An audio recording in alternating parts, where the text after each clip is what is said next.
The medical community has been promoting saturated fat as being the bad actor for heart disease, mainly. And that really came from weak science called epidemiology.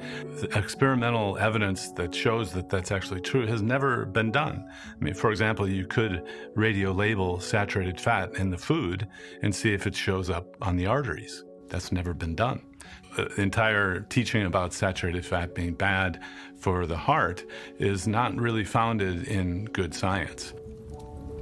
It's not that the information is not out there. I remember early on when I was in college, I had a college professor explain to us that fat was our body's preferred source of energy. Okay, fat is a very good way to have energy. And that same professor a couple of weeks later said, our bodies prefer sugar when we do exercise. Weren't we talking about fat just a couple of weeks ago? Yeah, forget about all that. It's sugar. So the message, even in top universities right here in the United States, are a bunch of mixed messages. Breakfast.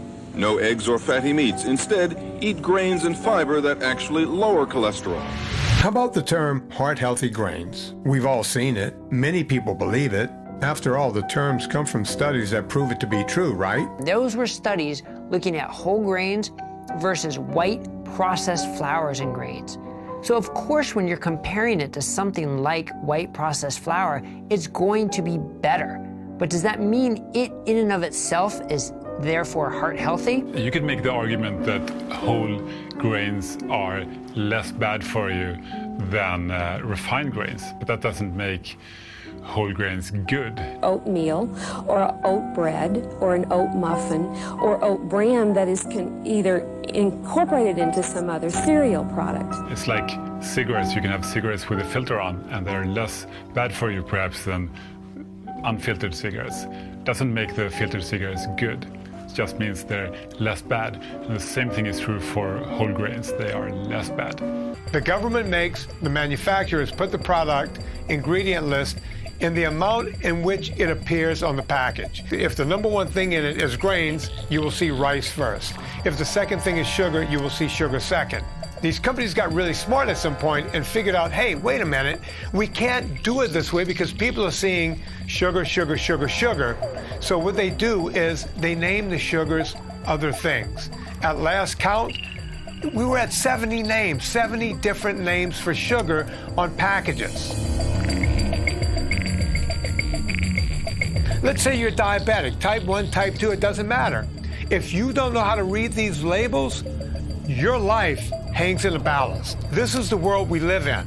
This is our society, this is our community. And if we don't fix it, who will? No one will. The food label has become a veritable minefield of misleading and downright false claims. And many in Congress feel the same way. They're concerned that any confusion over the truthfulness of health claims could be dangerous because the potential benefit of displaying important health information on food labels would be lost if consumers lose confidence in what they're being told. When I was a kid in the late 70s, the term metabolic syndrome did not exist at all. Metabolic syndrome is not one thing, it's several things. It's fatty liver disease, it's type 2 diabetes, something else that barely existed in the 70s. We have people on statins and metformin. None of this existed in this quantity in the 70s. We've gone from here to here in just a few short years. So the same foods that my mother's generation grew up believing would go right to their hips. You know, by the 1980s, we were being told to eat 6 to 11 servings per day. They were the base of the food guide pyramid in the 1990s, and they coincided with this obesity epidemic.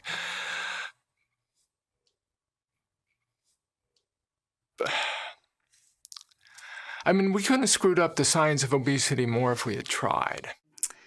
We don't know what to do. Nutrition experts, the establishment, the orthodoxy just doesn't know what to do. So they continue raising money for the American Heart Association, the American Diabetes Association, but they don't have any new ideas. They keep saying, just keep applying the advice that we've given you, and somehow it'll turn out different this time. One of the things that I always say is, why not just be open to new ideas? Like, here's some other ideas coming along. Let's just consider them. Don't we have an obligation to the public to consider, at least, other ideas?